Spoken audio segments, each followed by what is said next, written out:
haven't been to Italy before. So I am really looking forward to being able to do that when we do get around to it. Yeah, for sure. All you gotta have is money. All you gotta have is money. Yes. Yeah. Speaking of money, you know who didn't have any money? Hamilton. And Hamilton has been all over my TikTok. And that's how I'm going to segue into this. It's so... I'm like, how can I get to Hamilton TikTok? Because I have to talk about it. We have to. It is all over my For You page. I'm absolutely obsessed with it. Every single girly who is out there doing this trend, I love you. We love you. You guys so great. Are floating our sanity right now. And I just love that there's such a variety, but y'all are just killing it. The facial wear. Yes. We got windows. We have doggy doors. I saw one that was a shower. Yeah. I mean, we've got, what is it? Lori Hernandez also did it. Drew Alfalo has also participated in this I trend. haven't seen... Lin-Manuel Miranda participated in this trend with his own wax figure. Oh, I gotta track that down. Yes, they're phenomenal. But yeah, it's bringing me such joy, along with our other favorite thing that we have come across in recent couple days. Mm-hmm. You guys know what it is. Can you hear it? Hold it closer.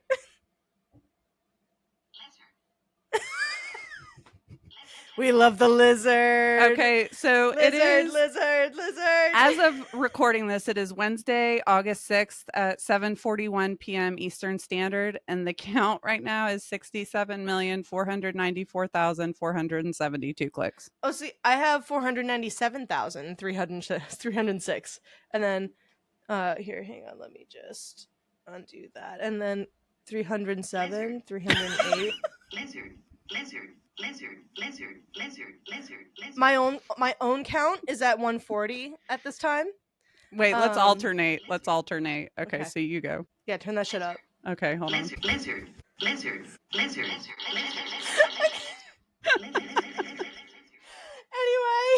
I have been looking forward to this all day long. Oh my God, the lizard. And then I found a rubber one in our truck. I love it. I love that for you. I'm really happy. So welcome to Blood. No. Oh my God, I totally fucked it up. That was a great transition though. It's so okay, go for it. We'll cut it down. I genuinely had a passing thought today of, did I get this tattooed? And it went right over my head. I'm like, let that one just fall back. I don't need a lizard. I don't love it that much. But we do. Okay? It's so much more than a lizard. It is a statement. It's a lifestyle. Okay? It is. No, we can. All of the neurodivergents have come to the front, full forward and center. We were just activated like sleeper agents with this fucking lizard. I swear. We're all just like lizard. I saw the top comment, like in the bottom of one of the million videos. Yeah. Someone said, Sobe is sleeping on their chance to make a comeback. For real. Sobe, where are you? Where art thou, Sobe? Is it really a recession if we don't have Sobe? No, I'm just kidding. It is one of like the however many, like, I don't know however many horsemen of the recession apocalypse there are, but I feel like not Saber. I've been watching The Office too much. Not Saber. Sobe and 2000s hip hop and like pop is coming back. Yep. Because everyone's just looking for a little bit of light. Exactly. Yeah. We're looking for those good old days when our generation didn't have to pay taxes or worry about any of this. It's only a matter of time. I'm surprised no one's come out with like a new DDR, honestly. Yeah. Where's our DDR? Where's my Rasputin? You know, bring back Rasputin. My knees can't handle it, but my soul can. Yeah, at the ball, At the ball, Beck and I dropped it so low that we fell over. So that happened. I too got low, and my own that bad choices. So yes, welcome to Blood, Books, and Binge-Watching, everybody. I hope you've enjoyed this chaotic as fuck opening. If you haven't guessed, we're not really going back to Flesh and Fire at this time. We're gonna be actually starting it's not really a series in itself, but it's kind of, an episode that we'll come up with every so often where Rachel and I discuss our top 5 genre of horror movies. And we'll, make up the genres as we go as far as how we want to nitpick them and categorize them. I definitely had a couple of conversations with myself, but also my sister this week, as far as trying to classify what is and is not a possession movie. And like what kind of, because she asked like, oh, is so-and-so on the list? And I was like, no. And as much as I love it, she's like, I know technically it is a possession movie. And I'm like, at the end of the day, yes, it is. But I need to save it for when it's time to like let it shine. It doesn't shine as a possession movie, so I'm gonna sit on it for a while. Yeah. But yes, so with that said, we're gonna be talking about our top 5 possession movies today. So excited! And I know that like I feel like possession movies are a take it or leave it kind of movie. Yeah. Either you like them or you don't like them. Because they can also be very well done or really cringy and awful and terrible, and you just sit there thinking, why the fuck am I watching this? But yeah, I have been very impressed looking back and really trying to like file through the ones that kind of have really sat at the top of my brain and pick apart what I really love about them. It just makes me love them more. Like as I'm going through and I'm watching them, not all the way through, some of them all the way through, but like, flicking through, I'm like, oh my God, yes. And this part, and then this part. And I love this and all that. Yeah, it was really great. Like first of all, we do have an honorable mention. So it's top 5 with an honorable mention. Carving this down was very hard. I didn't think it was going to be that hard. And I was like, oh, but this one, and I'm already at 5. Yep. But it was really nice, like getting to go back and watch them, some of them that I haven't watched in so long. And I was like, be still, my spooky little heart. Love it. Yeah. Love it. So Rachel and I know of only one that we have matching on our top 5 lists. And we have not revealed our other 4 to each other yet. So we will also be finding out in real time what our lists are as well. So I am itching to see what you picked, because we just like chatting offline and all of that, like our vibes match up so fucking identically. It's even our algorithm with Hamilton and the Lizard. To be fair, a lot of the like the IC and all of that is awesome. I know. But we'll take that too. We'll take that as an absolute example. It's our hive mind. Yeah, literally. Oh my God. Where's our Remick? Oh, it's Connor. Connor's our Remick. He'll do a little jig while we dance. Oh my God. We'll have to send them that clip. Okay. Anyway, we are a hive mind in that way. But yeah, just you and me, when we talk about our movies and like talking about this podcast and, figuring out what we want to cover and all of that, one of us would make a suggestion where the other just reciprocates with the most energy possible. Like we're constantly feeding off each other like that. So I am super duper duper excited to see what you have. So we will be working from 5 to 1. Okay, so before we dive into the spooky, I have some sugar for the spice. I forgot one of the best gifts that I received for my birthday. If you guys watched the ball recap episode, if you haven't, go back and watch it. It's very funny. We're funny, kind of. We are. I think we're funny.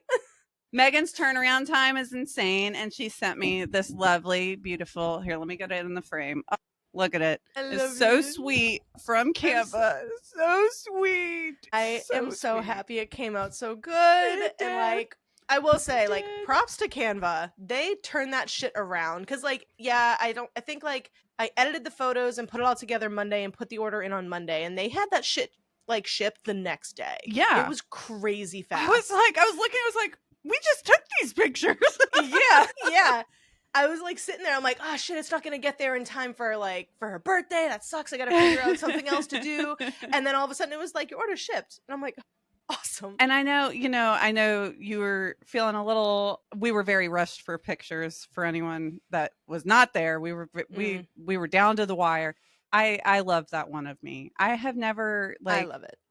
I've never had my picture taken like that. So it's like a very special moment. And I just have it right here next to my desk. So we wanted to kick off with that. And then before we dive into this, a little bit of tea. If you're in the paranormal community, the supernatural community, then go ahead. No, go ahead. I was going to say, we all know about Annabelle's like tour, the road tour that she's been on. Involuntarily, of course. But go ahead. And so, yeah, if you're in this community, then you have heard the news by now about Matt Rife. He now owns the rights to, is it the Warrens' home or just all of their belongings or both? I think it's the home and the museum, because the museum was like is stationed within their house. So I think he like bought all their property essentially.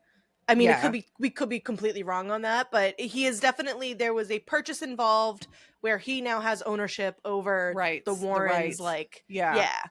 And it's him and another YouTuber, and protection around these items needs to be taken very seriously. And I know that Matt in his video said that he quite wants to run it like an Airbnb, basically.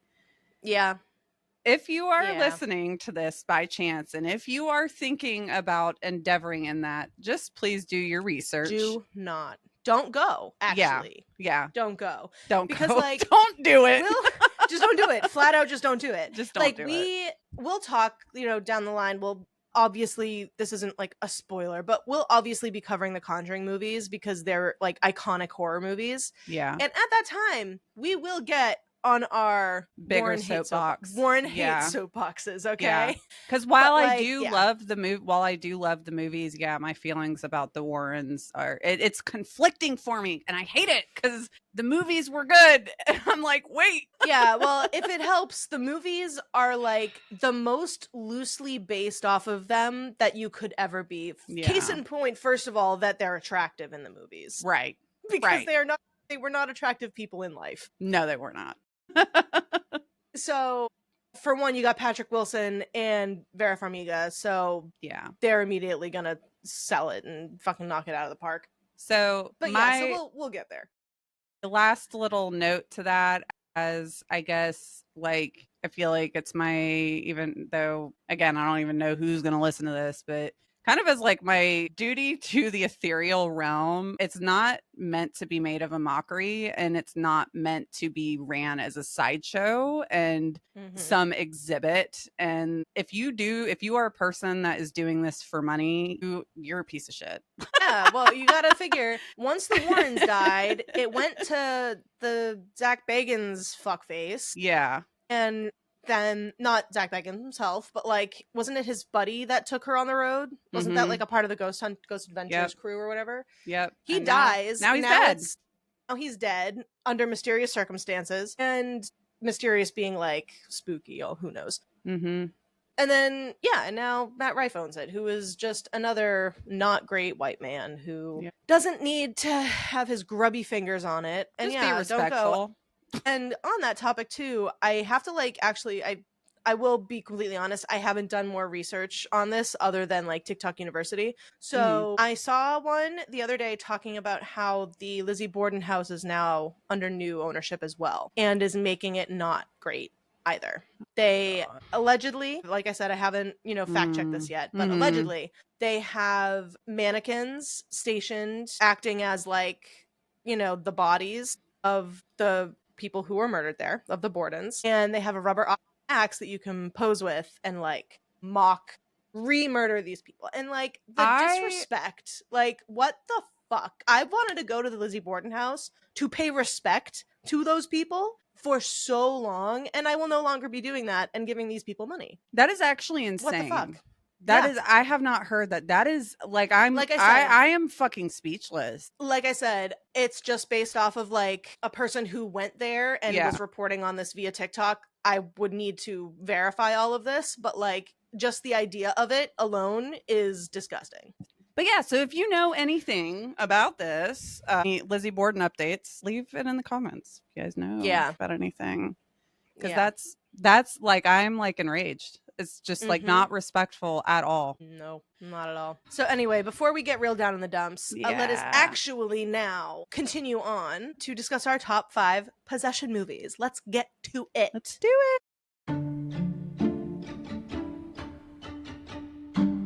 All right, so let's see. Do you want me to say my number 5 first? Yeah, go for it. Okay.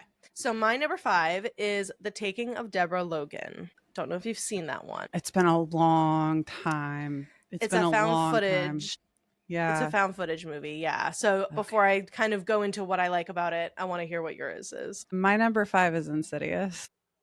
Hell yeah. Nice. Hell yeah. Only number 1. That did come across my mind. Yeah. Only the first one in the installment. The other 2 I am not very happy with. Yeah, they definitely like went down in quality the more they did, which is common. And I get Insidious mixed up with The Conjuring so fucking much just because of Patrick Wilson. I know. Like, I know. much. I know. Yeah. Awesome. Insidious was mine. Great pick. That's a great pick. Yes. Thank you. That's one of the ones that like didn't even cross my mind as like a possession movie, but it absolutely is. It 100% is. Yeah. Yeah. Well, I feel like it's sprinkled in, and I think maybe it doesn't pop off as a possession movie because the astral projection, right? The astral projection is talked about so much, but I'm like, that's how possession happens. So anyways. Yeah, no, I think it's a very, very much a possession movie. The whole plot line of it is that this kid's body is trying to be taken over by spirits and demons. That's a possession movie. Yeah. So yes, it counts. Iconic. I love it. So my movie, The Taking of Deborah Logan, is a found footage movie. And so it follows like a documentary crew that is documenting this woman, Deborah Logan, and her decline after she's been diagnosed with Alzheimer's. And so there's like a grant money involved. Her daughter lives with her. Her daughter's name is Sarah. Her daughter, Sarah, is played by Anne Ramsey, who is from Dexter, if you've watched Dexter. And she is essentially like, so the crew is filming them and filming Deborah's kind of decline with Alzheimer's as they kind of acting as a resource to study it further.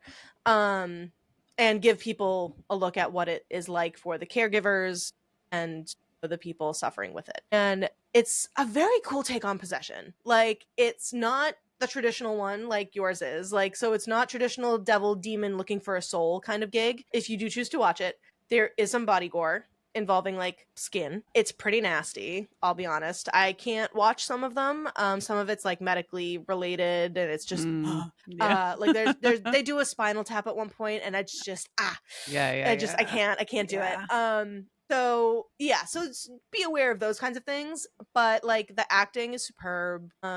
It's not like the most amazing thing. It's number 5 for a reason, but like I think for what it is, it's really well done. It's really creepy. Like when it gets to the scary parts and they are and they're going after this possessed woman, like it's fucking creepy. And it's also a very cool shift on possession where typically it's like possession movies, I feel like very much point towards like children and young adults, whereas this one is the elderly. Yeah. So I thought that was a very interesting kind of twist on it as well. To get the other end of the spectrum. Exactly. And like, especially where the possession starts to disguise itself as symptoms of like Alzheimer's and dementia. And so it's like, I don't want to get into like how it wraps into everything, but it's very, very good. I really enjoy watching it every now and then. And it's really great because it's a found footage movie that doesn't make you sick.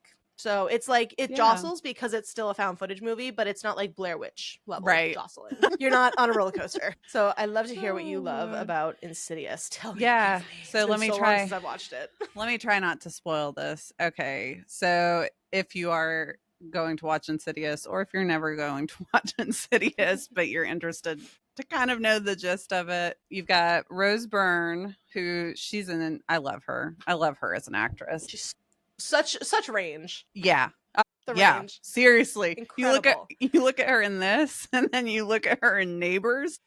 Like, or Bridesmaids, like Neighbors and Bridesmaids, like incredible. We love you, Rose Byrne. We love her, and she plays the mom. And then you've got Patrick Wilson, who, like Megan was saying, he's in all the Conjuring movies as Ed Warren, and then you see him in Insidious for a minute. And I didn't dive in deeper on this. For a minute, I thought that Insidious was somehow tied in with the Conjuring universe, but I was like, that would make no. I do that with Annabelle. Right? So when I watch the Annabelle movies, I constantly forget that those are tied to the Conjuring, not Insidious. Right. Yeah. I don't know if that's what you were thinking of as far as how it ties to it, but yeah, I think like my brain was, again, because it's Patrick Wilson, I was like, oh, maybe somehow. Yeah, it's Patrick Wilson in a haunted house. It's gotta be connected. It's gotta be. So yeah, you've got this family, and they've got all these creepy occurrences happening, kind of, little typical, like, oh, this is gonna be a little spooky. Yeah. But the one thing I will say that right out the gate, you've got the fucking violins, the music, the score. The music in The this score movie? in this movie is really what, like, for me, is what does it, because Oh, yeah. their timing with everything and how jarring it is. It's like, Mhm. oh, really quick. A little trivia fact with this film that I Yeah. pulled. Speaking of that, 33 violins were used for the theme music of this movie. Ooh, 33. yes. Nice. So yeah, you've got the fam. You've got Renee, who's played by Rose Byrne. You've got Josh, who's played by Patrick Wilson. You've got their kids, Dalton, Foster. Is it Foster? Foster. And Foster, yeah. is the daughter's name? I think the daughter's name is Rose. I should have pulled that up. Yeah, they've got some occurrences going on. They end up moving again. So they've relocated. Yes. That's one of the greatest things about this movie is, like, the very beginning, they start getting haunted house stuff, and they're just like, we gotta move. And they're like, okay. And they move. And it's like, it's what? within, oh no. I think the timestamp, it's like within 20 minutes of the movie, they've already moved to this new house. So they moved to this new house. The occurrences increase. I don't want to spoil, so I'm not going to go in. Essentially, one of the children goes into a coma. He falls off a ladder, right? He falls off a ladder. So they think that, oh, that's what it is. And we find out that it is much more than just a hit to the head. There's astral projection. They pull in I'm not going to keep going. I gotta get better about this. I'll just say the character, that fucking lipstick demon. Yeah. Okay. So one of the most horrifying things I've ever seen in modern cinema. Yeah. That stuck with me for days. There is a clip. If you are going to watch this and you just want a heads up, there is a clip where it's Patrick Wilson's face, and the camera pans to him, and the entity is right next to him. So you get half. Sorry. No. You're good. Keep going. No, my cinema brain is like going off because it doesn't pan. It's just cut back and forth. Sorry. Because that's what makes it so jarring, is because it's like, it's a very, like, you get in the habit, he's having a conversation with his mother, and like, you get in the flow of this, like, back and forth conversation they're having, and all of a sudden it cuts, and yeah. No, I want you to correct me. Just because I'm like, I need them to know the impact of what this fucking jump scare was, because I think it was I don't know if it was one of the first ones, but it was definitely the biggest in the movie, because I think it also, then you get hit with all those violins in that moment as well. Or at least like a piano or something, like, very jarring. And then the scene where there's another scene, it's in the same conversation before that cut. See, that cut before the cut happens. The conversation leading into it, the entity is in the bedroom with the child, and when it reaches its hand out and the camera is on the child, and you hear the creaking, even though the hand is off screen. Okay. Yeah, Insidious has some of the best sound design in, like, a horror movie ever. It does. It's so freaking good, because sound design and like score for horror movies are, like, if they are not good, the movie's gonna suffer for it. Oh, absolutely. Which is most movies, but like action movies, you can probably get away with it and that kind of stuff. But horror movies, ooh. And then, Megan, correct me if I'm wrong on this. For everyone that loves all of the little, like, the sound bites on TikTok of Tiptoe Through the Tulips, you can thank this movie for it. This definitely popularized it again. 100%. No doubt. 100%. No doubt. Because I feel like before that, through the tulips. I feel like before that, the only time I had ever heard Tiny Tim was on SpongeBob. Yeah. That was the only other time I'd ever heard Tiny Tim. And then so what a trajectory. Happened. What a trajectory from SpongeBob to Insidious.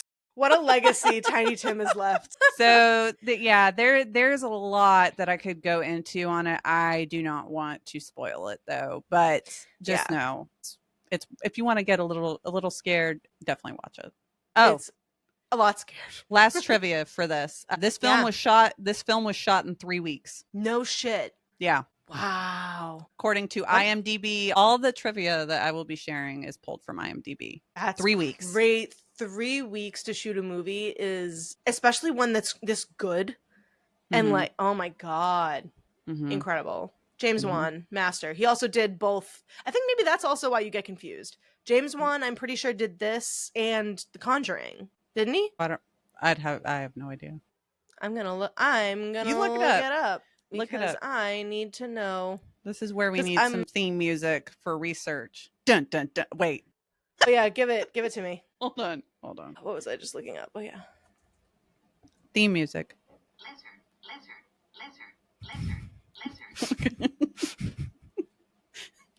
Loading. Oh my God. Yes, he did Insidious and The Conjuring. Wow. Yeah. So that also might be why. Wow. This man's a fucking powerhouse of horror. Seriously. Holy shit. Like The Conjuring, Saw, Dead Silence. Wow. Dead Silence. Great movie. We will be covering that at some point. I fucking love that movie. Have you ever seen it? No. How do you feel about dolls? You've watched Annabelle. You're fine. Yeah.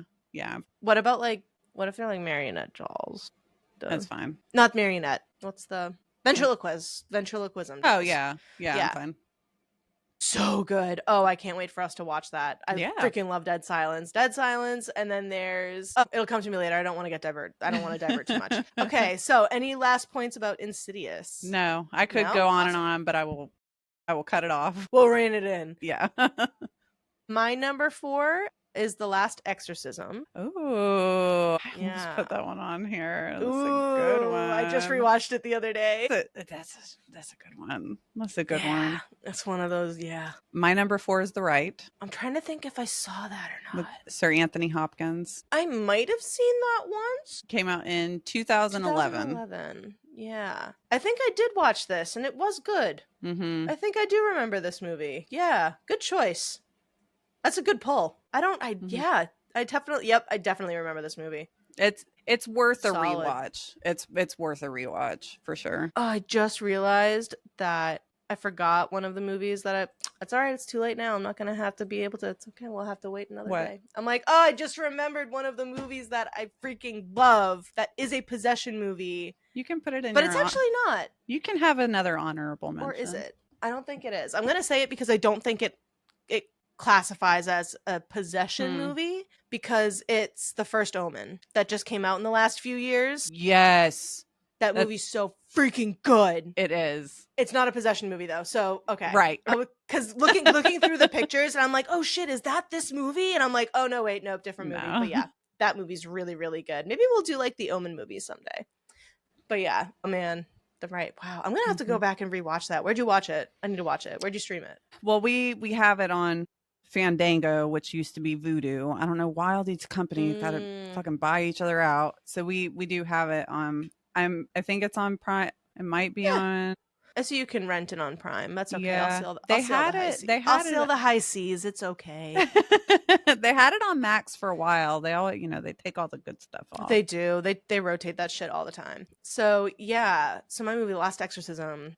I must watch this like once a year, probably. Like this movie's in my rotation a lot. And so yeah, it's also found footage. What a surprise. I like found footage. This one is a crew that has kind of partnered up with this priest who performs exorcisms, and they follow him around because he's essentially conning people and not actually performing real exorcisms. He like takes the crew through like all of the prep that he does as far as like rigging up his like crucifix and the bed to shake and all of these noises and all this. Like he's a fraud, but also still a practicing priest. Like it's really interesting how it's all set up. So they essentially get a query, whatever, for someone who's possessed. They go out to this farm in, I think it's rural Georgia. I think it's in Georgia or Alabama, sorry. And yeah, and just I won't spoil it, but he does the fake exorcism.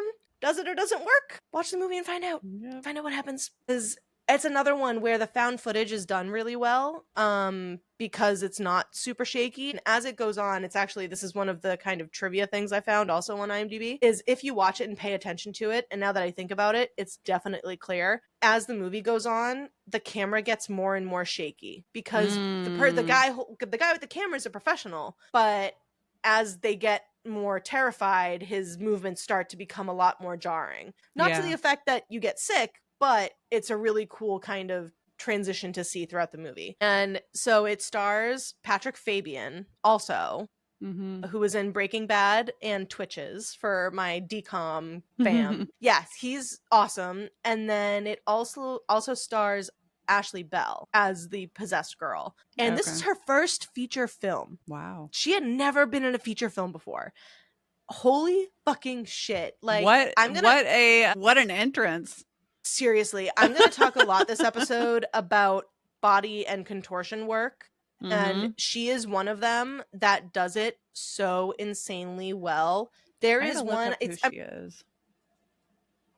I looked her up, and I mean, she's been in other stuff. They did make a sequel to this movie. It's not good, but yeah, I don't know if she's been in much else that's like been very popular since then. I hope she gets other work because I think she's really talented. Yeah.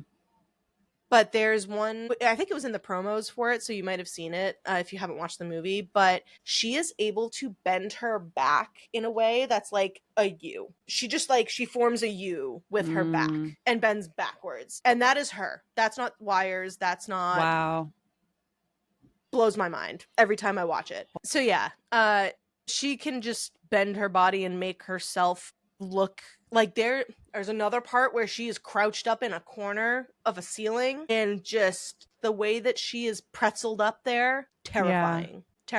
And I think that's also like a key feature of like a very good possession movie, is I feel like a lot of them that aren't as successful is that the people that are possessed are not doing their own like contortioning and body work that way. So if they have to like CG it, or they're flying around on strings or something, it's like, I feel like it makes it less scary because it's like takes a little bit of the realism out of it, where it's like, oh, okay, yeah, clearly they're flying around and getting whipped around on a string here. Versus this, where a woman's like writhing on the ground and bending her back and like bending her fingers in all fucking ways. Like, I feel like that to me is much scarier and much more successful at making me scared of it. But yeah, this movie is really, really great. And it also stars, I don't know his name, but it's the brother from Get Out. The really messed up in the brain brother, the white guy, the white brother. Yeah, he's also in this movie. Also as a crazy brother.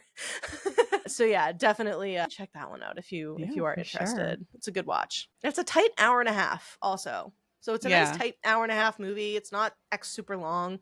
Yeah. So yeah, The Right came out in 2011. It's got Sir Anthony Hopkins in it, who plays Father Lucas, and I do not want to butcher this actor's name. I think it's Andre Caligari, plays a guy named Michael, and Michael is decided to become a priest. So he's initially working in a morgue, and he lands on this wild ride to becoming a priest and studies under who else other than Sir Anthony Hopkins. You don't say. They deal with some possession, this woman that comes in, and it's claimed that, you know, she's schizophrenic, or that's always the pawn off, right? That there's some type of mental illness. That's like the common theme throughout possession movies. And a lot of these, you know, are based off of true stories.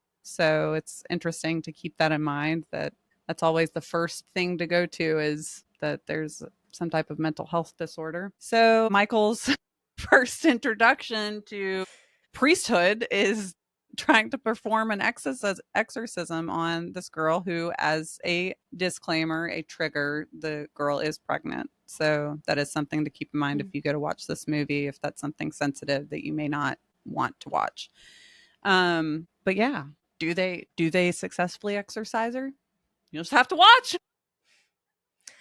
I definitely got to rewatch that movie because, yeah, it's like bits and pieces that I remember. I got to rewatch that. The ending that you think is going to happen is not what you get. I will leave it at that. Okay. So, some fun trivia, and then I will just give my quick little thoughts on it, and maybe I'll vice versa for the next one. So, some trivia for this film.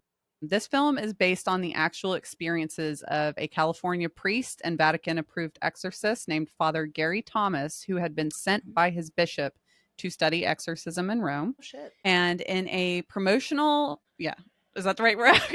In a promotional interview, Ciaran, I probably butchered that, Hines, stated this film, The Rite, is not per se a horror film. I mean, there are really dark, ghastly goings on, but it's not particularly meant to shock. Boo, horror style film tension. But it's trying to deal with a real practical possibility of how you deal with this. So I thought that was an interesting take. Okay. And I do want to clarify who you're talking about. I think you say his name Kieran. Kieran? Like Kieran. Okay. Because it does say it does say he's born in Northern Ireland, so it does look like a Gaelic, like Kieran, like a Gaelic spelling. Well, so I feel like it's the fuck out of that. I could also be totally wrong, but just for context for everybody, that's the guy from Game of Thrones, and like he's one of the wildlings. Mm-hmm. Is I think he's Mance. He's Mance Rayder. Mm-hmm. So yeah, just wanted to make sure everyone knew who you were talking about because I have to know that. Like, I'm looking through this cast list and I'm like, oh, okay. The possessed woman is Alice Braga, who I know from Predators. Oh, nice. I didn't even think about that. Yeah, and she's also in I Am Legend. Mm-hmm. So yeah, I love looking up that shit. So I'm like, oh yeah, all these other people are in this. Oh fuck yeah. Yay! So exciting. Yes. So no, the film's great. It's great. The cinematography, everything. Mm-hmm. I love it. Moving on to number 3. All right. I'm waiting to see where we match up, and I feel like this might be where I think this is it. My number 3 is Exorcism of Emily Rose. Yes! Let's fucking go! I just rewatched this movie again. I did too. Oh god, it's so good. So, for a little background for everybody, it is loosely based on the real-life exorcism of a German girl named Anneliese Michel. And this is a true story, tragic story, of a girl who was thought to be possessed and who eventually died in 1976 due to malnutrition and suffering through over 60 exorcisms done by the family's priest. Her parents and the priest were put on trial and convicted of gross negligence. And if you want a deeper dive into that story, I highly, highly, highly recommend learning more about it if you're at all interested in it. It is tragic, but it's very interesting to see what this movie took from that story, because it is not a one-to-one whatsoever. But Last Podcast on the Left did cover it, so I'm gonna promote the fuck out of them whenever I can because I love them dearly. So if you enjoy that, they're also comedy geniuses, so it's a little funny as well. They don't make fun of her, of course. They are respectful. But they mix in the comedy so that you're not so depressed while you listen to this awful story. So yeah, that's like, so when you watch the movie, it starts with like based on a true story, and that's what this is. That's the kind of the origins. And so the movie follows the trial within, that is happening after she has died. Emily Rose, the character in the movie. And the trial debates possession being real and distinguishing that from mental illness, which is obviously, as we've kind of already touched on, it's a very real issue around the world, like within religious circles. Like, exorcisms are still being done today, and exact numbers are in fact hard to track because they're kept secret, because people, for whatever reason, whatever their reason might be, just don't want to share this with the world, which is their prerogative. Yep. I get it. But it's still really tragic because who knows how many of these people are not possessed and are mentally ill and are being put through all of this, and it can get dark really, really fast. So yeah, we'll just leave it at that. So the movie follows the trial of the priest, Father Richard Moore, who is being put on trial for the death of Emily Rose, who died due to, as they're trying him for gross negligence, essentially saying that he convinced her to like stop taking the the drugs that the doctors were giving her, told her to stop seeking medical treatment. The only way that, you're going to survive this is by prayer and all of that. So that's kind of what he's on trial for. And the acting in this movie is so freaking good. I need to have a moment for Jennifer motherfucking Carpenter. She, like I said, the body contortions that she is pulling in this movie are frightening. Insane. It's so genuinely terrifying to watch this. Not many movies nowadays, and I'm not one of those people that's like, oh, movies don't scare me. I'm like, some do, but none of them terrify me. This movie, she terrifies me. Yeah, the way she's able to contort and also control her voice, the screaming that she's able to do. I have no idea the kind of damage or struggles she must have had while filming that, and making sure she wasn't losing her voice, because she's just screaming. And the silent scream. So much. That silent scream that she does. Dude. Yes. And Jennifer Carpenter, if you don't know, is from Dexter. We love her. Yes. Yeah. So just based off of just her alone, starting with that, horror movies need some damn recognition. Just once again, harping on that. These actors and actresses in these movies give it their fucking all. I don't see shit at award season for it. I know. Because the very obvious, the dorm scene. Yeah. Oh. Yeah. To touch on more of the cast, oh my God, hello, Laura Linney. First of all, I'm pretty sure she's won at least Emmys or Oscars. She's a big time actress. Oh, yeah. She's an Ozark, if you guys don't know who That's right. I'm talking about. I gotta get back into Ozark. I tried watching it for a while and I fell out of it. I gotta try to get back into it.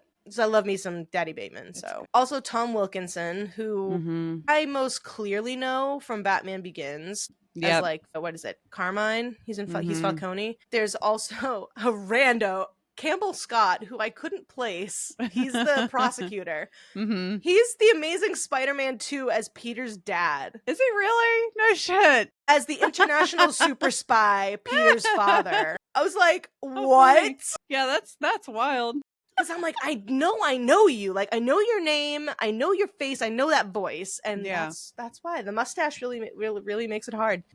Wow. As we've said, Jennifer Carpenter's in it. And I'm going to try not to completely butcher her name, but Shore Agadishu. Agadashu. I'm so sorry. She is a voice actor, so she plays the doctor that comes to the trial. She's the possession expert that they have. She is on recently The Penguin. If you watched The Penguin, very good. Definitely watch it. If you liked Robert Pattinson's Batman, check it out. But yeah, she's in that. But more notably, she's a huge voice actor. She's super big into Destiny. Even my husband knows her.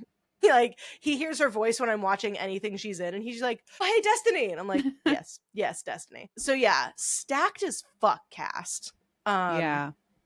They all do such a good job. They really did. So I don't want to keep rambling. I want to make sure that you get your points in here as well before I run through the rest of mine. No, I mean, I'm right on par with you on all of that. I did find it interesting whether this is something to make note of or not. So this movie came out in 2005. I'm not 100% sure on when the story took place. Do you know what year the actual story, the actual case happened? That was in the 70s.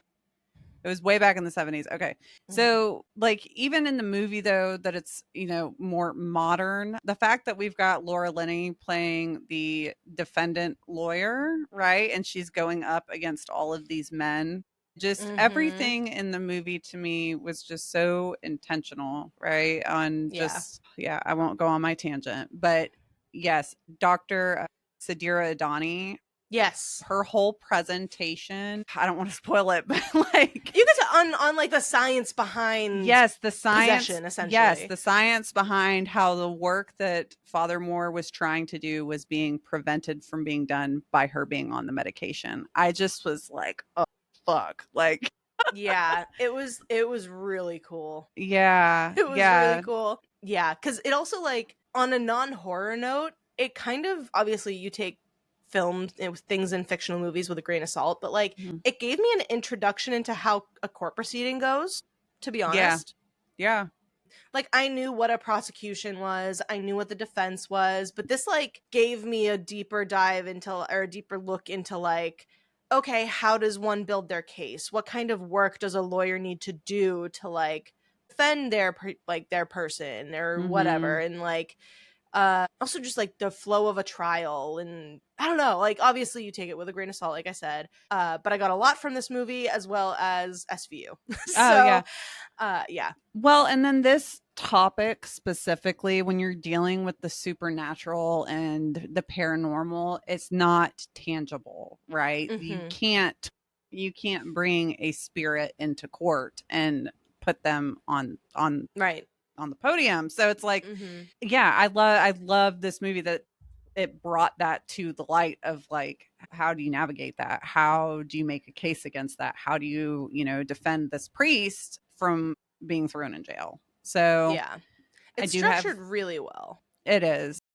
Just between the fact that, like, the flashbacks we get of Emily are obviously have to be flashbacks because she's dead. Yeah. But, like, the way that they're flashing back in time with, like, the testimony being given, and then they're tying that into, like, the things happening in current day outside of the courtroom, and I don't know, I really like how the movie flows. I feel like it flows very well, it's acted very well, it's written well, it's filmed very well, honestly.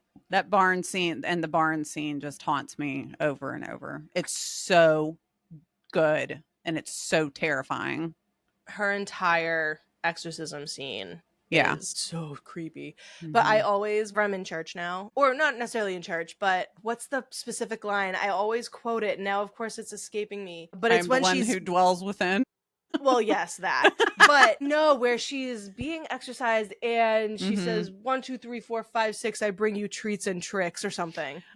Yeah. Yeah, I just, because they perform the exorcism on Halloween and there's a whole thing about it.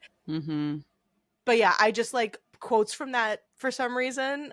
They're like when she's just like standing there and she's like, in the word, and what a wonderful world it was. I was like, oh my god, I quote that shit all the time. But she's also so creepy. She's so creepy. Jennifer, we love you. You're so good. I do have 2 trivia facts from it.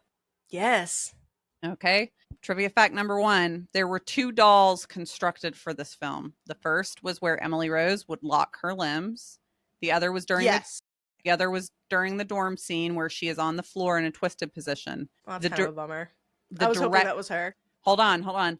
The director ultimately never used a doll in the dorm room scene because he found out that Jennifer Carpenter is incredibly flexible and decided that the positions she was able to contort herself into were more unsettling than what could be accomplished with the dummy. Fuck yeah. And then when Emily starts to bend over backwards in the church, Carpenter she did wear a harness in that scene. But yeah, the contortion. Well, that one was an extreme bend. Yeah. That was an extreme, like, vertical bend. That would have been tough to do unless you were like a professional contortionist. For sure. And then this other trivia fact is creepy crawly. This gave me goosebumps. I already know. Go.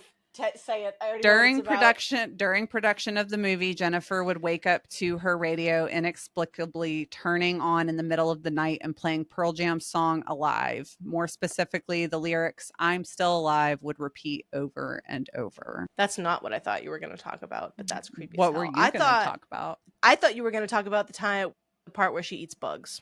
Yeah, that was disgusting. That was disgusting and so creepy. Were those like real? Those weren't real. No, there's no way those were real. They had to have been they had to have been made out of sugar, hard candy, something. No, there's no way those.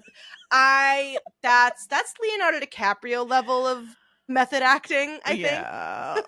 and I don't say that in a positive way. Like, literally, as I'm like driving and I'm thinking about these movies, whatever, I literally started to get mad because I'm like, these women, majority women, have had no recognition for these movies and the incredible work they've done.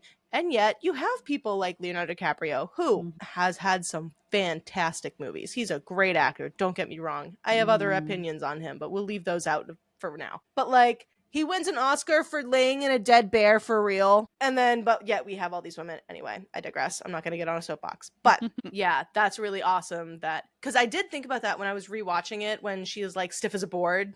I was like, they had to have either had her laying on something to keep her like that, but to know that that was a doll, that is creepily like realistic. Creepily realistic, because that scene also is just terrifying. It is when she stiffens up like that and like her bones creak, and the way that she like, and she looks right at Father Moore and she's talking to him in Latin. I love this movie. So yeah, good. That movie came out in 2005, like you said, 20 years ago. So granted, so at that point, 2005, I only would have been 12. I did not watch this when I was 12. I didn't watch it until like high school, but still, to this day, if I wake up and it is 3 a.m., I'm pissing myself. Immediately after I saw that in that movie, my life was changed forever, because I wake up a lot at night. And even more so if it's 33 a.m. Yeah. I'm like, oh, the witching hour. Well, if it makes you feel any better, 333 is also an angel number. Oh, good. I'll remember that. Yes, I will help replace some positive association. Oh, good. No, that'll help. Any final notes before we move on to our number 2? No. All right. Just chef's kiss all around. I'm really glad that was our number 3 together. Yeah. I'm curious to see. Oh, I can't. I'm so excited. I'm anxious. I'm like shaking in my seat. Because so far we haven't matched at all yet. Not even like any movies. So my number 2 is Evil Dead Rise. Nice. What's your number 2? My number 2 is Constantine. That's okay. Constantine. Now all I could think of is Leather and Lark, because all she could talk about is fucking Constantine in that movie. She's constantly comparing Lachlan to fucking Constantine. I know. So if anyway, if it's on the parameters of possession, I'm sorry. I just thought that, I think it would be, right? I think he is an exorcist. He is, yeah. Yeah, so, for sure. No, I definitely think Leather and Lark. But no, I think that absolutely counts. What a great movie. I love Constantine. Yeah. It's Keanu. Yeah. How do you not love Keanu? If you don't love Dead, Keanu, you gotta think. Evil Dead was going to go on my list though, so we are in parallel sync, because that one almost made my list because it's fucking horrifying. Yeah. So are you talking the first one, the remake, this one? What year did you put on? I picked the most recent one, Evil Dead Rise. Yeah, that's the one I'm talking about. Yeah, that's definitely my favorite out of all of the ones that I've seen. Yeah. And just to give you background, I've seen the original Evil Dead and the remake Evil Dead. I unfortunately have not seen the second Evil Dead, and I know it's like a travesty, and I really need to get on that. I don't think I've seen it. Oh, we should have like a movie night, because I know that it's like a cult following horror movie at this point. Because I did contemplate the original Evil Dead, because it's iconic for a reason. But that was like, but there's just something about Evil Dead Rise that I can't. I think it's the women, to be honest. It's like 1,000%. Possession movies led by women, just like I like them better. Yeah. At the end of the day. And the whole the whole storyline of like the whole like mommy dearest vibe that it turns into is God. So yeah, like I said, what an upset. I don't have the OG on here. I do enjoy it, but yeah, I just love the modern story of this. And once again, the acting. Possession movies they weigh, like I've said it before, they weigh so much on the actor or actress, like portraying whoever is possessed at any point. And this woman, Alyssa Sutherland, who I've never watched Vikings, but she's apparently in Vikings. What a fucking G. Like, she commits to this. Like, I didn't get a chance to look up what kind of like wire work was involved or contortion work that she may have like needed help with assistance with or whatever, but like, it doesn't matter. It's just incredible. And I mean, definitely some of it is like CG and not real, because she's literally breaking her legs as she's doing stuff, which is not true. She's obviously not doing that. But yeah, even just like the way that she's crawling and moving her legs, and just her acting is so good. The gore and the effects, per usual, it's an Evil Dead movie. Those have to be over the top, and aren't they? I'll just say, I always hated cheese graters. Oh my God. I hate them even more now. As soon as they entered that kitchen in that scene and I saw that shit on the counter, I'm like, no. Yeah. When you've watched enough horror movies, you can like calculate, right? You're like, fuck. It reminds me of did you watch the new Final Destination Bloodlines? I have not. It's out on HBO Max now. I need to. I watched it. Did you? Zach? I did. I liked it. It was good. Say, I did like it. Did you see? I can't remember what state it was, but did you see that someone got a log thrown through their windshield off of a logging truck recently? Recently, like a couple weeks ago. No, I saw one like a few months ago, but not. And everyone was stitching. Oh, was it a couple months ago? I thought it was a couple weeks ago. But people were stitching it, and they were like, "We've known this shit was gonna happen for years, and it finally." Yep. But horrifying. Yeah, no, the new movie is really good. I quite enjoyed it. I also cried. Did you really? I did. Wow. Well, obviously, so if you've seen any of the Final Destination movies, you know that a very iconic character is played by Tony Todd, and he unfortunately has passed away since this movie has come out. This is his last movie, and the scene that he's in and the monologue he gives is just, if I remember correctly from behind the scenes stuff, the director essentially just told him to say what he wanted. That monologue is his love letter to the fans of his work of horror, to just people. Yeah, it made me cry. What an incredible man. What an amazing human. Candyman, Hallucination, like just an iconic person. R.I.P. You'll be missed. But yeah, so I cried during that scene. And it's very, very good. So yeah, I thought, and the kills are very good in Final Destination as well. It definitely still had there were scenes I didn't watch. Just straight up.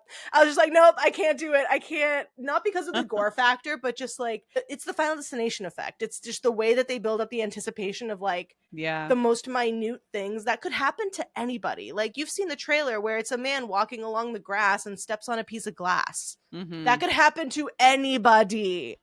Yeah. Like, so that's why this shit is so good. So they double down on all of that and make it's incredible. Going back to Evil Dead Rise though. So yeah, a lot of gore. I also had to reevaluate my desire for tattoos shortly after watching this movie. Thankfully, it did not turn me off of it. And yeah, oodles and oodles of blood. Just did so much blood. It's gotta be. It's Evil Dead. And the plot, like you said, works really well. The characters gel and mesh very easily, and that's also props to the actors portraying them as well. Just the fact that it all takes place on like essentially one level of an apartment and within one apartment until you get to the end of the movie. I love when horror movies do that, when they seclude their cast and make them isolated like that. It ups everything. And certain characters that you might be yelling at for doing specific things within this movie, let's just say they do see consequences to said actions, and it's quite satisfying in that way. So if at any point you're yelling at someone for doing something stupid, like, I don't know, reading the fucking Latin, God, see them pay for that later. You do. I just remember being like, what are you doing? I'm gonna sit here and watch you do it. And I will say, I appreciate how they handled the initial possession scene. If you've seen an Evil Dead movie, you know that the possession usually comes in the form of rape. So really glad that they did not show that in this movie, and that they still made it just as brutal though. Like, this poor woman gets beat the fuck up when she's getting possessed, but not in a sexual assault way, which we appreciate. Because from the first one, that one was very hard for me to watch. Well, yeah, like the first one's tough, and even the remake, like I see people, personally, I'm not a huge fan of the remake. Certain parts of it are definitely very well done, but it feels very, I don't know, it felt very of the time. I'm right there with you on that. And that initial, that possession scene is, I feel, worse than the original one. Yeah. It's terrible, awful. Like, it turned me off of it really, really bad. So it does not do that in this movie, but it still makes it just as brutal though. Yeah. So yeah, definitely go see Evil Dead Rise if you are into the Evil Dead movies. It is worth a watch. It is. I believe it's on Max, isn't it? Yes, that's where I watched it. So my number 2 is Constantine. Yes, let's talk Constantine. Let's talk Constantine. I thought I wrote the year that it came down next to it, and I did not. 2005. 2005. So this came out the same year as Emily Rose. Yeah. Yeah. We're big like 2000s horror fans. Because, like, come on, guys. Let's be for real. Come on. I mean, like, yeah, we got Emily Rose. I should have wrote down the years for my other movies, but I feel like Taking Deborah Logan, Last Exorcism, those are like 2011, 2015. Those are pretty, yeah. Yeah. Evil Dead Rise, I think, was like 2019, or even more recent, like 2023 or something. But yeah, anyway, go ahead. Constantine. All right, so a little background on just a very, very, very brief introduction to Constantine. If you have not seen it, we have Keanu Reeves starring as John Constantine. We open with a very fast-paced exorcism scene taking place in Mexico. We've got a girl who is possessed and pulls out this giant mirror. That scene is so iconic to me. It's so freaking good. It's so good, especially for an opening scene in the movie. Yeah, like, they just drop you and you're like, here you go. Here you go.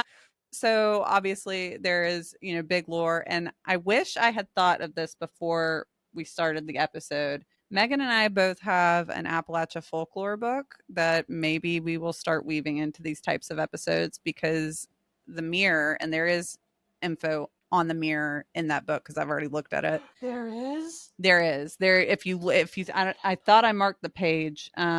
So the concept of a mirror in the spirit world is a very big deal. There's a lot of Sorry, I'm gonna rein myself back in. I'm looking for the book now. I gotta rein myself back in. Grab it and look through it while I'm talking. Okay, yeah, you talk.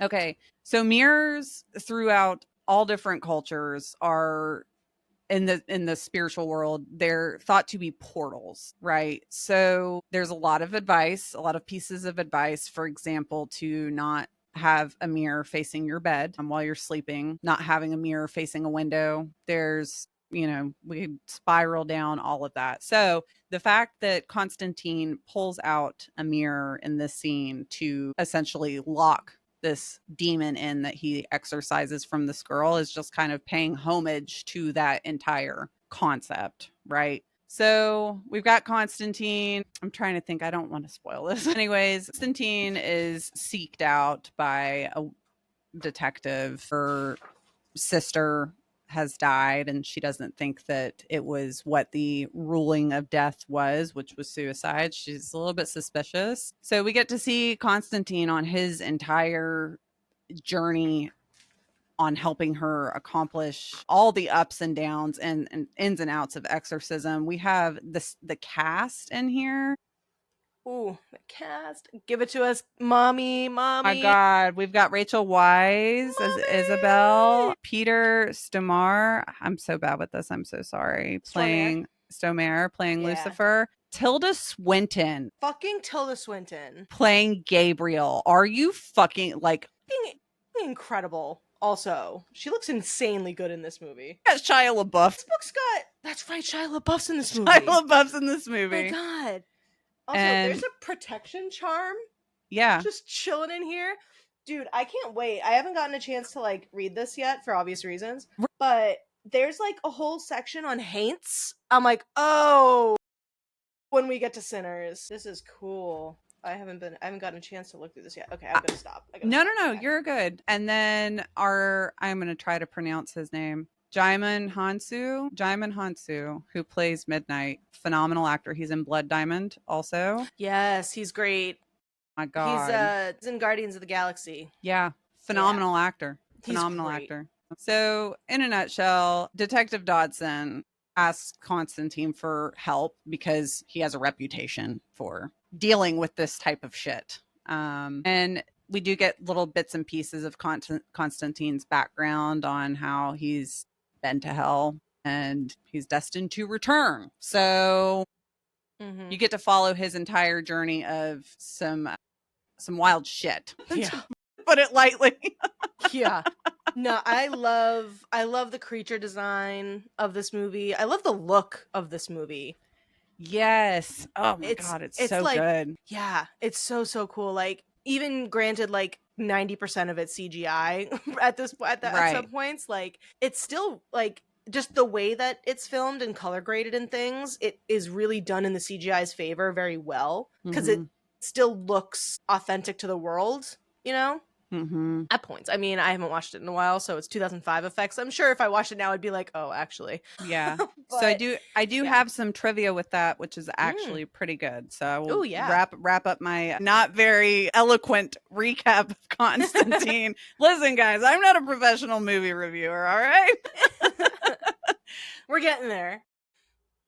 I'll have to do some studying. So, first trivia fact, at around an hour and 2 minutes in, Constantine's line in which he says that he doesn't want Angela to be another ghost following him around is a reference to the comics. I did forget to mention that there are comics of this. Yes.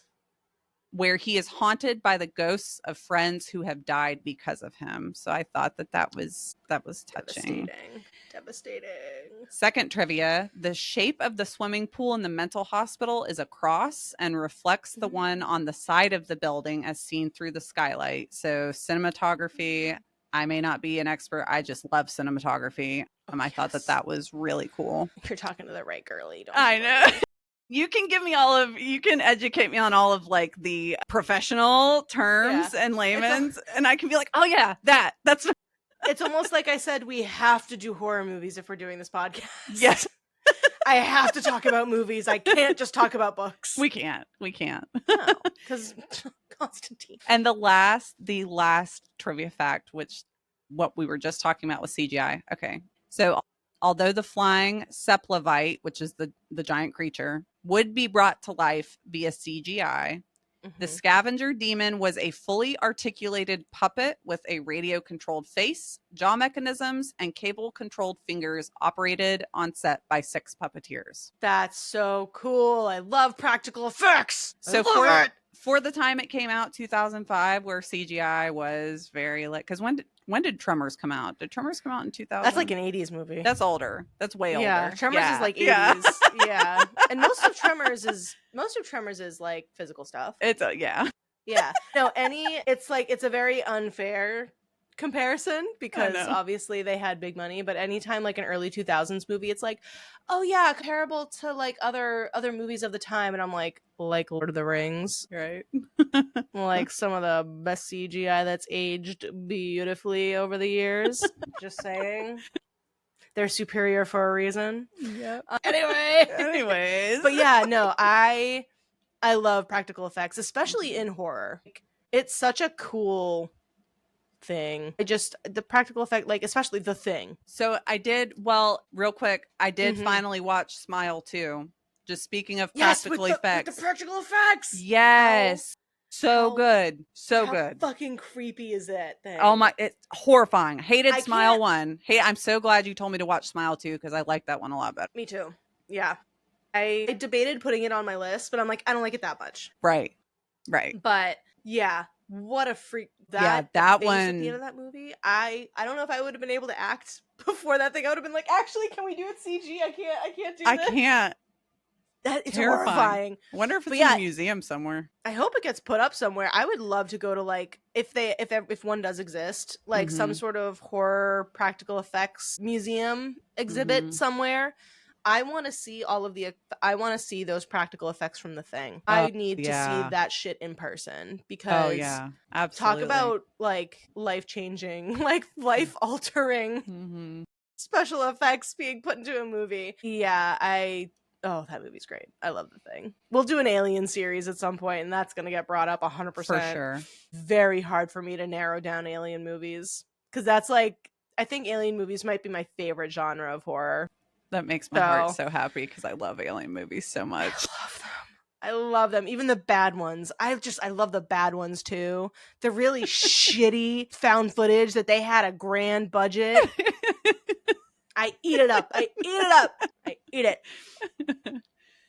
So yes, Constantine. We love it. Love Absolutely love it. But yeah, I just love the look of that movie. It's really cool. It is. And it's like, it's that emo boy, Keanu, and it's like, how can we not love him? Not Keanu himself being sad emo boy, but Constantine being sad emo boy. Awesome. Are we ready to get to our number one? We're on number one. I'm so excited to hear what your number one is. I mean, okay, my number one is Jennifer's Body. Oh my god! Is that yours too? Yes! Yes! Let's go! Let's go! I love that fucking movie so much. Oh god, I love that movie. My god, I fucking love Jennifer's Body. It's so fucking good. Megan Fox. Are you kidding? All caps, Megan Fox on my notes. Yeah. Bisexual awakening, anybody? Oh my god. Maybe not full awakening for me, but questioned probably. Yeah, just like Megan Fox in this fucking movie. Weird but true fact, I did see this with my dad. Did you really? I did. He's a real one. He was a very big supporter of my horror movie journey. Like, if there was a movie that I wanted to see, he was more than happy to take me to see it within reason. That being said, that is hilarious. Megan Fox is in this movie. My dad is a straight man. Do the math. We had different motivations going to that movie theater, if you get my gist. But glad he enjoyed it nonetheless. Yeah, so like baseline, obviously, possession movie. Excellent execution. This is so good. Like, demon-possessed popular high school girl who eats boys. Say less. Yeah. We love that. Love that. And this came out in 2009 also. 2009. Okay. Cool.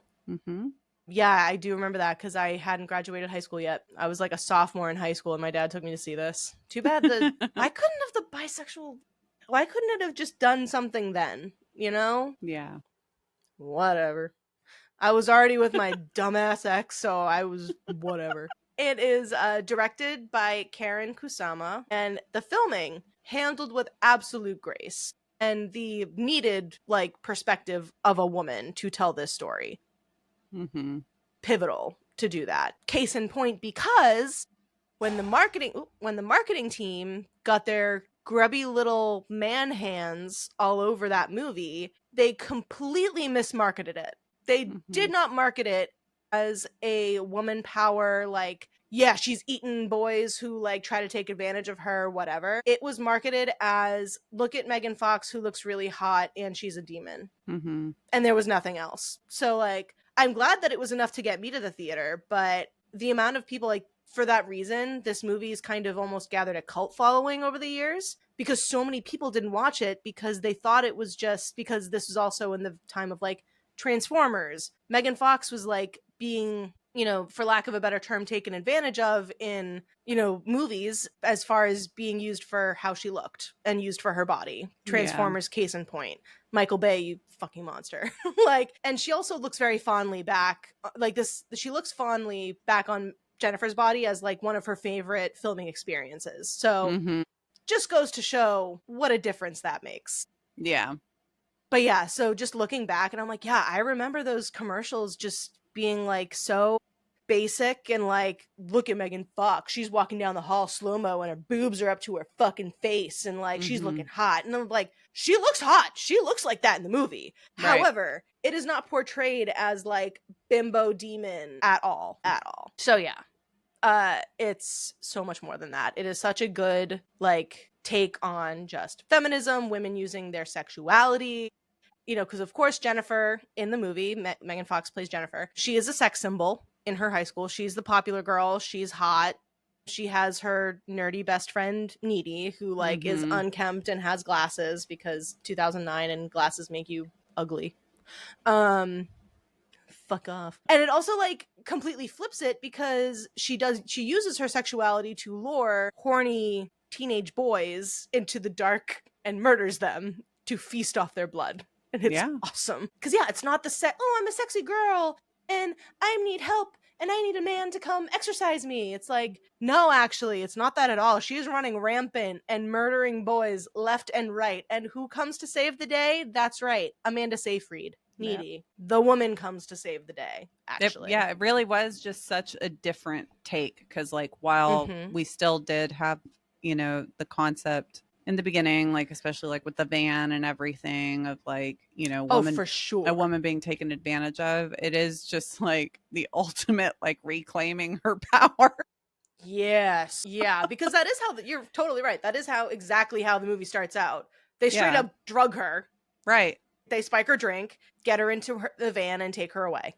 And sacrifice her to a devil. And then you find out later that like it backfired, and that's why she came back. Yeah. Who leads the band, by the way? That takes Jennifer away? Adam Brody. And listen, it's a terrible thing to be taken advantage of in this way, no doubt. I would be absolutely hypnotized by him as well. If I was Jennifer, I would be in love with that man. I would just I need you to watch River Wild. I need you. Okay. I need you I have to not watch seen it. It's so bad, but he's in it, and I just need you to watch it. Yeah. And there's also a surprise Chris Pratt cameo in this movie. That always gets me a jump scare at the bar in the very beginning. I'm like, what the fuck are you doing here? Get out of here. Shoo! Get out of here, Chris. That name. Oh, he'll forever be Chris Pratt to me. He's never Chris Pratt. He's Crisp Rat. Yes. So, and J.K. Simmons is also in this movie with a hook hand. Yeah, what the fuck? So there's that. He's just got a hook for a hand. It's like, obviously the funny part of that is not him having one hand. It's the fact that like, for whatever reason, it's a hook attachment. I don't know. We don't know why. It's never a prosthetic hand. It's a hook. I do love though, like as you've already touched on, how Megan Fox did do this movie, because she's been just such this iconic, beautiful woman, right? And you know, major, like you said, major sex symbol, etc. She's like, I'm gonna do a movie about fucking eating people. And I'm gonna look hot while doing it. In fact, I need to eat the people to look hot, actually. Yep. Yeah. So yeah, it's just like you said, it's a really great movie about like women taking back their power, you know, just using their sexuality. It's a horror movie. People who use their sexuality to kill people is not a good thing, obviously. Right. We don't recommend that. Unless the people that they're killing are like really bad people, then we're not going to say anything about it. We won't say anything. But regardless, yeah, this movie's so good. I mean, I don't honestly care about spoiling this one because it's been out for so long. So I know that we haven't spoiled the other movies or tried not to, but we're breaking that rule right now, so sorry. But yeah, the scene with her and Needy kissing. Oh my God. My God. I know. My God. I have a trivia fact about that in here. Did I not go home, break up with my boyfriend, and find the nearest girl that would let me kiss her? How did I not do that? How? I don't get it. But it's fine. Be like, I need to do something real quick. We're on a break, actually. Be right back. Hey, for all the shit he was doing behind my back, the least I could have done was make out with a girl. Okay. Right. But anyway, I want to know the trivia that you have. Yes. So the trivia that I have for Jennifer's body is our first trivia fact. To prepare for her role as a possessed living dead teenager, Megan Fox dropped 15 pounds, bringing her weight down to a near frail 97 pounds. Nuh-uh. And she remained outside the sun for 4 months to keep her skin pale. Dedication. Women in film.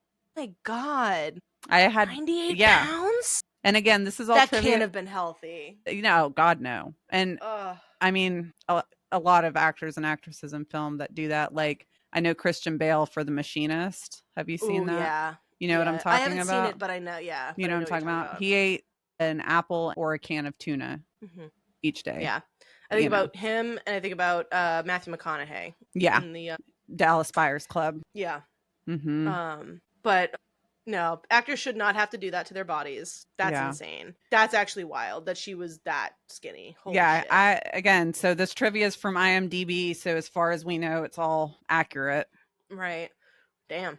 The second fact is about Needy and Jennifer. Second trivia fact is originally the sexual tension between Needy and Jennifer was much stronger in the first scripts. The love scene between the two was much more extensive and strong, but little by little, Fox put pressure to soften and appease. However, the production flatly refused to remove the sexual exploration between Needy and Jennifer, as they considered that the most attractive approach of the film was to show how Needy struggled against her feelings towards Jennifer. Hell fucking yes. Hell yes. We do not back down. You do not get to censor the gays. Hell no. Let women kiss women. Yes. I adore that.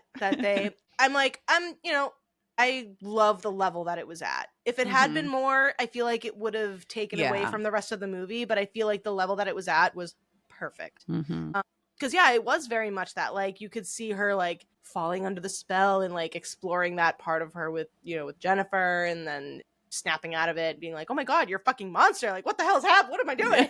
It's okay, Needy, plenty of us are monster lovers in here, so you're among friends. It's okay. We too would probably fuck Jennifer immediately. Not as a teenager, but like, you get what I mean. And this third little factoid, Emma Stone was considered for the role of Anita Needy. I could see that. I could see it totally too. As soon as I read that, I was like, I could totally see that. Yeah, absolutely. I just equate that to like Easy A. I'm like, oh yeah, she plays high school girl very, very well, and like Spider-Man and all that. But no, Amanda Seyfried was a great choice for this. Absolutely. She did a great job. That final scene where she goes to kill Jennifer, also awesome, where they're like flying around up in the air and stuff. Like, oh my god, that was like, and that's also one of the really great things about this movie is it is very tongue-in-cheek at parts. Like, it is part comedy. It is supposed to be like sarcastic at points. Yeah. So when they get to the point that Needy goes to kill Jennifer, and like. And so they're fighting, and Needy at this point has learned that in order to kill her, you have to stake it in the heart. So they're flying all around and they're spinning and all that, and Jennifer's weakened, and Needy is essentially straddling her in the air, which was kind of hot. And she like makes a connection that it's like the best friend, half of a best friend necklace is like part of what's keeping her alive or something. So she rips that off of her, and as they fall, it's a really cool slow-mo shot. I'll be honest, it's really fucking cool. Yeah. But they slow-mo fall, and then Amanda Seyfried stabs her in the chest, and Jennifer's last words are, my tit, and she dies. I died watching that for the first time. I'm like, my god, it's so funny. Like, Jennifer's one-offers in this film are so fucking funny. They're so good. Even when she's being an absolute cunt, they're so good. She insults people like the best of them. Yeah, for sure. But yeah, just like, oh, my tit. She dies. It's so good. And yeah, and then like just Needy's story, and I love how like our little epilogue we got about Needy was so good. But yeah, I just love Jennifer. I'm so happy we both had that as our number one. I am too. I was like, what a way. When I was, because originally I had The Exorcist as my number one, and I was like, that's a good one, but I also really love Jennifer's body. Yeah, that was like, I was like, I really hope Megan doesn't think I'm fucking stupid. Oh my god, never. Like, because no, I had the same problem, because I was like, okay, you think of exorcism movies, you think of The Exorcist, first and foremost, which is, we will pay homage real quick, to The Exorcist, the original 1973. Like, hello, yeah, and I do.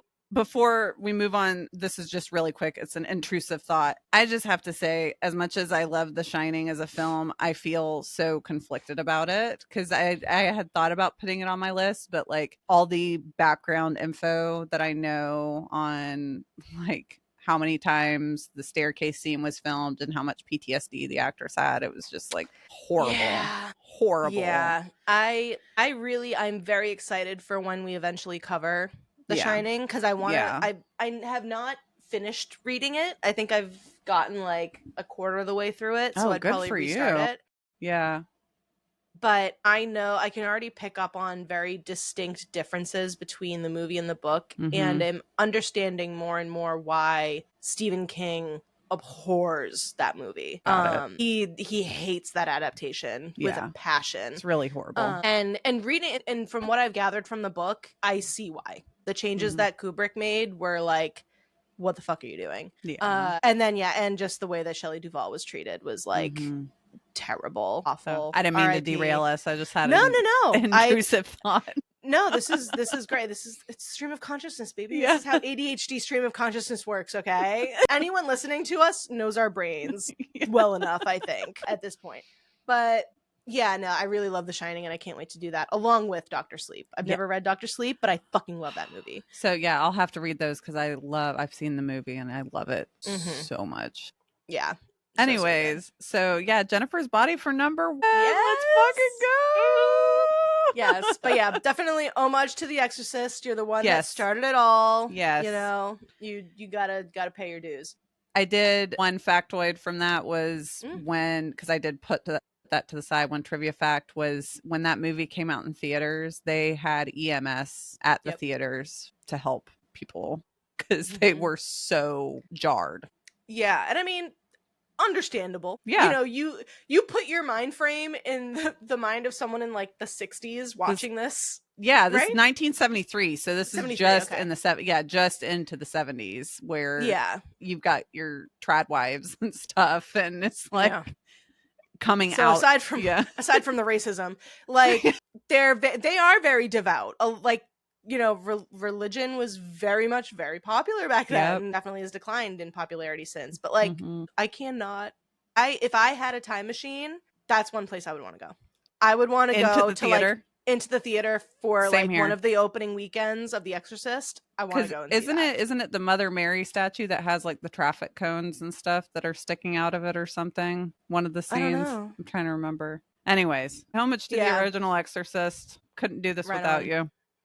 Couldn't. But yeah, I do want to get to our honorable mentions because I just rewatched mine the other day and it was very hard for me to keep it off my list. I almost had to rework it. Roll it out. So mine is an international movie. It's a Spanish language movie called When Evil Lurks. Ooh. And it came out in 2023. It is not rated, and it is a tight hour and 39 minutes. It is not rated because the violence in this movie is some of the most insane, like, makeup effect work ever. Like, that's like one of the things I love about exploring foreign horror movies is like other countries just they don't censor themselves like the US does. And this is like my biggest gripe with the Speak No Evil movie that came out with James McAvoy.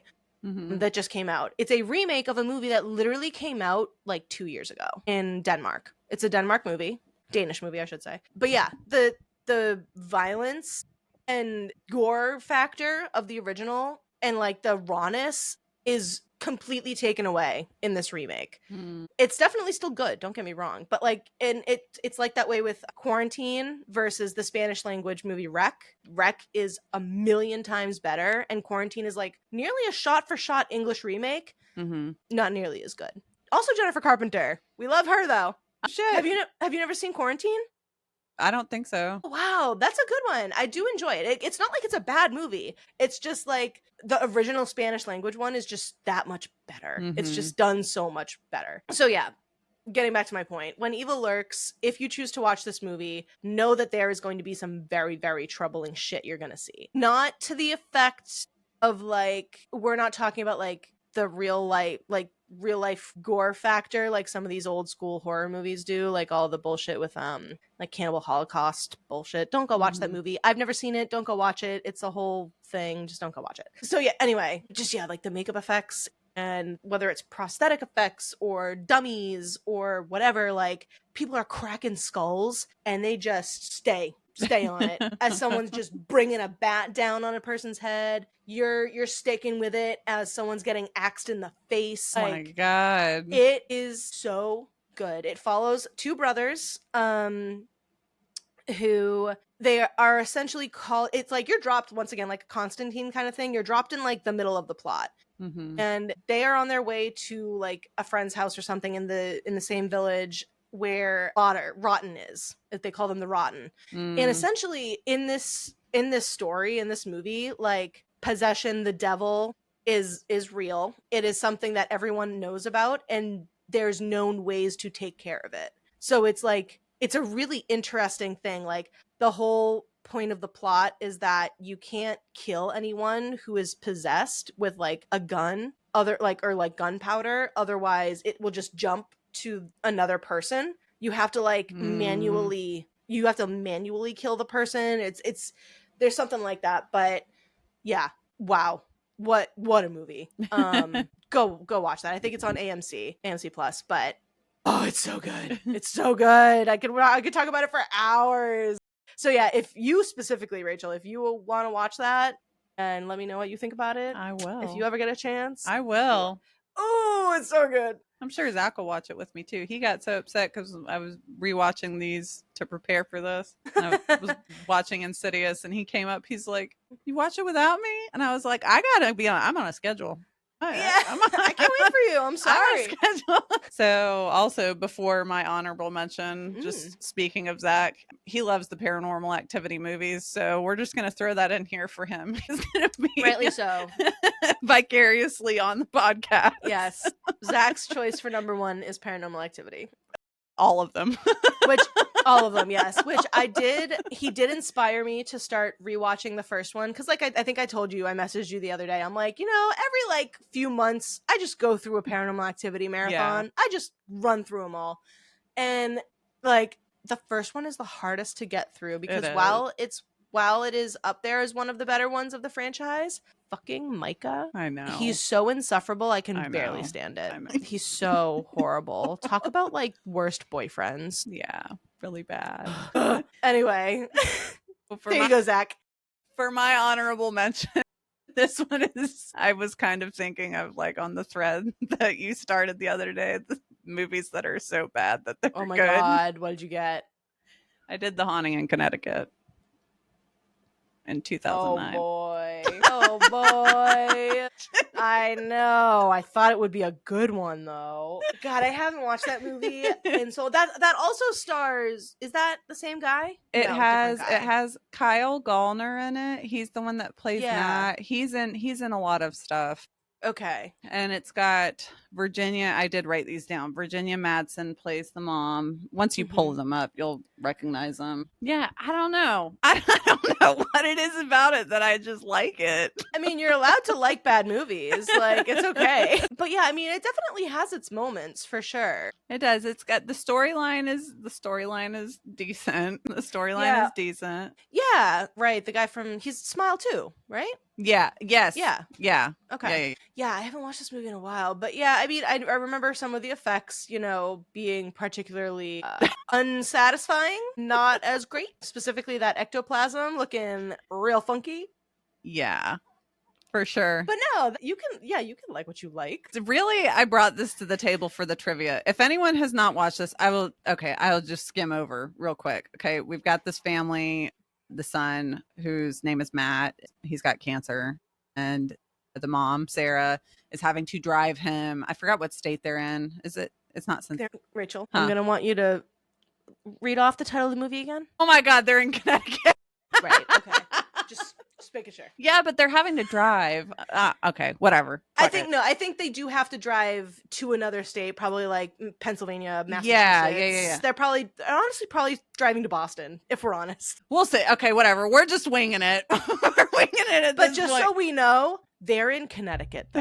They live in Connecticut in the movie A Haunting in Connecticut. Okay, cool. We good? Yeah. Okay. It's 9:30. It's okay. It's a school night. It is a school night for you, so it's okay. Okay, so essentially, Sarah is having to drive her son Matt very far to the hospital to get his treatment. They're coming back home, and he's getting very sick. Lo and behold, there happens to be a house for rent on their way home, and she's like, fuck it, I'm doing it, and rents this house, calls her husband, is like, yo, we're moving here. And he's like, what? And she's like, yeah, bring our shit. So they move into this house, and there's this fucking hidden room downstairs. There's this whole backstory on these. Was he a doctor? I think he was a doctor. I think the dad of the family was a doctor. He's cutting off people's eyelids and shit. It's kind of gross. Essentially, the family that lived there were a string of con artists that were hosting seances. Right. And so Matt, who is the main character who's sick with cancer, is seeing all of this. And this can kind of tie into the medical field a little bit. What we were touching on earlier about schizophrenia, it's kind of portrayed in these movies that people with either some type of disorder or illness, they're kind of closer to the veil, so to say, quote unquote. So anyways, you can watch it if you want. If you want a bad, good horror movie, touch into it. There you go.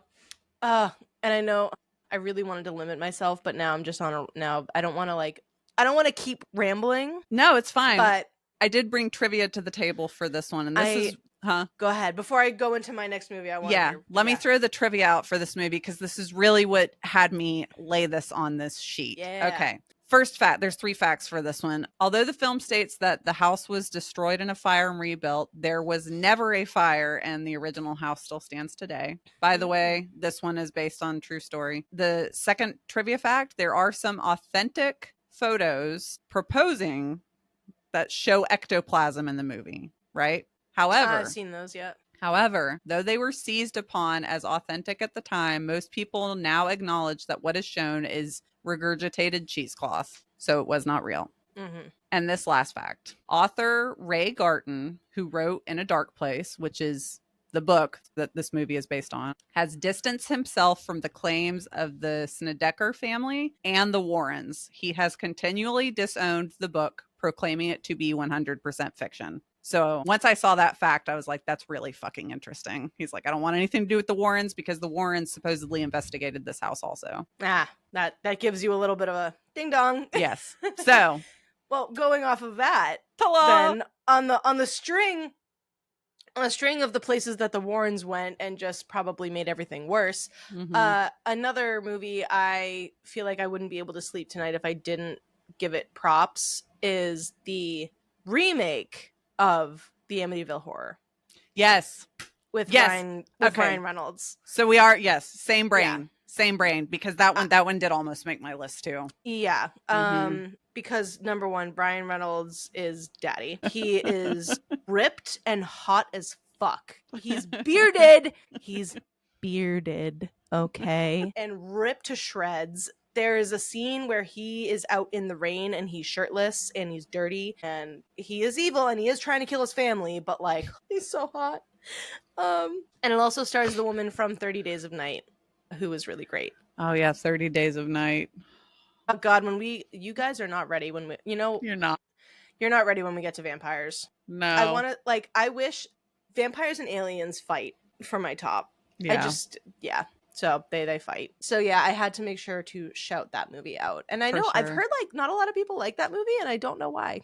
Because I feel like it's really, really good. Mm-hmm. And for anyone that ever tries to shit on Ryan Reynolds' acting ability and how he's like, oh, he plays the same character in every movie, and it's like, yes, he does play Deadpool and variations of Deadpool in a lot of movies these days. However, I would challenge you to go watch Amityville Horror and go watch Buried. Mm-hmm. Just go watch those 2 movies. I haven't seen Buried. I'll have to watch that one.